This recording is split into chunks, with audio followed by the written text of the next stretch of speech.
Welcome back. But first, let's bring you some of our stories in brief. We begin with the EU and INEC on voter education.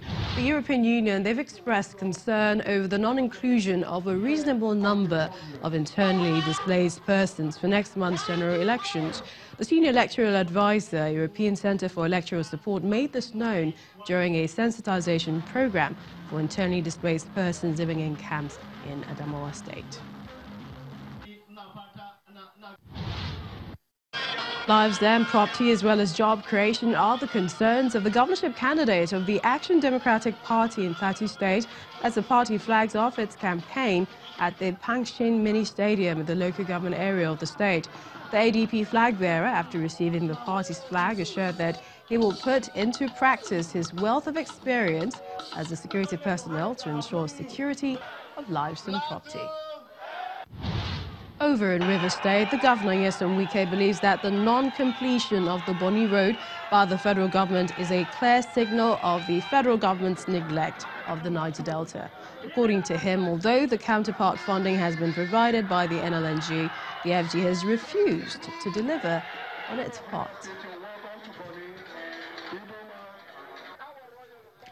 Well, let's continue the conversation with the controversies brewing from the suspension of Justice Ologe. We still have in the studio a legal practitioner, Mr. Sonny Awunuga. Thank you so much for staying with us. Now, let's go over to NBA. First day boycotting the courts. We're here to hear if this was really adhered to by all lawyers across the federation. But you're here in the studio, so it's not technically a boycott. But then you support what the president has said.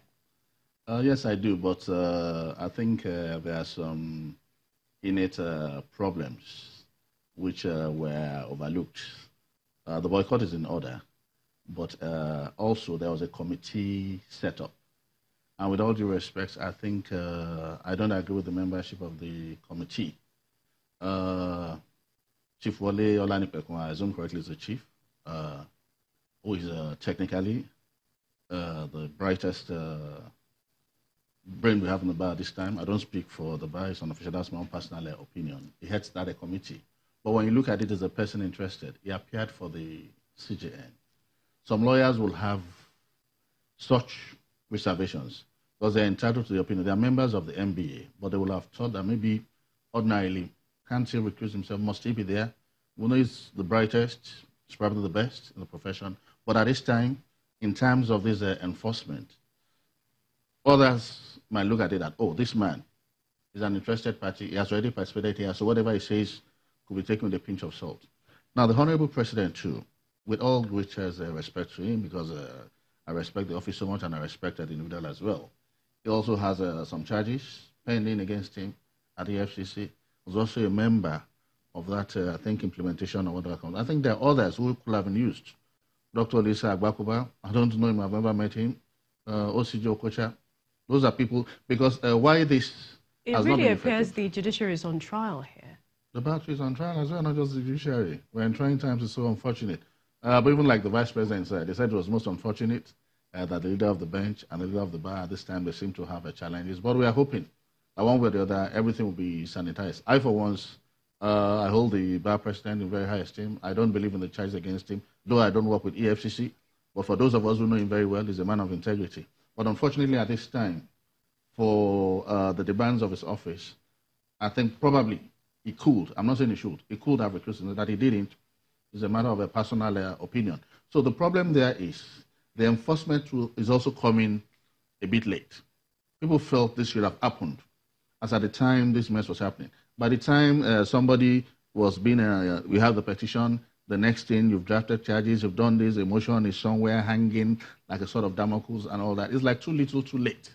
Some lawyers will be pissed off. Fine, good reasons, but it's coming a shade too late. So because we're really pressed for time, I'd like to ask you a few of these things, and hopefully you can give me one sentence. Okay. So senior advocate Femi Falana said the CJN should resign. Perfectly so. We have the United States, the international community reacting to the suspension, and they're a bit worried. Well, the most important thing is the only reason why I will subscribe to the opinion that the CJN should resign, if it is true that he admitted in writing to those I wouldn't call them, it's not a misconduct, because it was still innocent on the proven guilty. Because curiously, even the enabling legislation does not foresee you being taken to be tribunal once you have admitted. So, but unfortunately, the important thing we're talking about is the holder of the highest office in the land. If there's so much pressure in order to save the judicial system, it's a sacrifice. His resigning is not an admission of guilt, but just to ensure that the integrity of the judiciary remains the way he met it and the way it was there before. And finally, Serap says NJC 5-day ultimatum to take over the case. Well, that won't. The NJC is already sitting as we hope. Let's see what they come out with. Nobody can speculate. But I know at least by the time they are done, we should be able to breathe some air of relief over this. Thank you so much, legal practitioner Sonny Awunuga, for coming on the program. Thank you very much.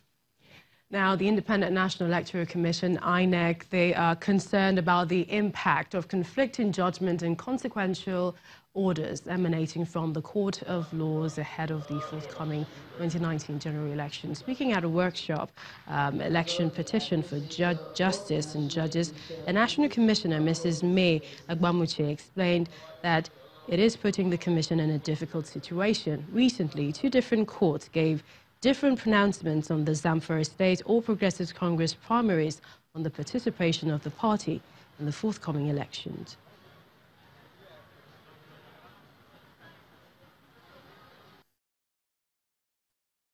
Conflicting judgments, especially by courts of coordinate jurisdictions at the High Court level, are putting the Commission in a very difficult position and creating uncertainty in the process.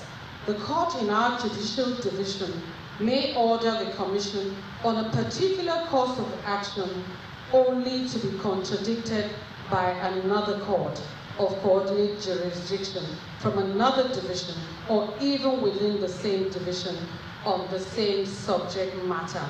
Conflicting court orders are negatively affecting the consistency, neutrality, and public perception, not only of the Commission, but the judiciary as well.